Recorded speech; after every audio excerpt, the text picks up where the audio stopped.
నాకు 21 సీట్లు గెలిపించండి, భారతదేశం మొత్తం తన ఆంధ్రప్రదేశ్ వైపు చూసేలా చేస్తానని ఒక సభలో అన్న పవన్ కళ్యాణ్ గారు ఆ మాట నిజం చేసి చూపించారు.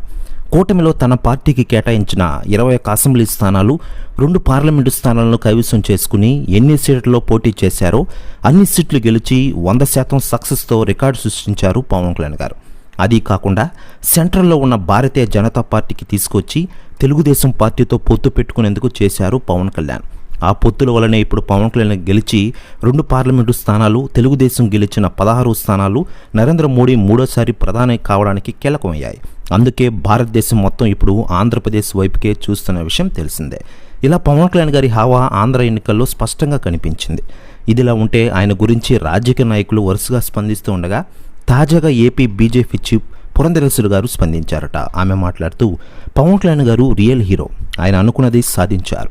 ఆయన మెజారిటీని చూసి నాకు మైండ్ బ్లాక్ అయింది. పిఠాపురం ప్రజలు మంచి విజయాన్ని కూడబెట్టారు. చరిత్రలో ఇదే మొదటిసారి అంటారట పురంధరేశ్వరి గారు. ప్రెస్ న్యూస్ కూడా తెగ వైరల్ అవుతోంది ఆంధ్ర రాజకీయాల్లో. ఇదిలా ఉంటే వెండితెరపై ఎన్నో జీవితానికన్నా మిన్నగా ఉండే పాత్రలు నటించిన పవన్ కళ్యాణ్ని పవర్ స్టార్గా అభిమానులు పిలుచుకుంటూ ఉంటారు. అతను తన పాత్రలతో లక్షలాది అభిమానులు మెప్పిస్తూ ఉంటారు.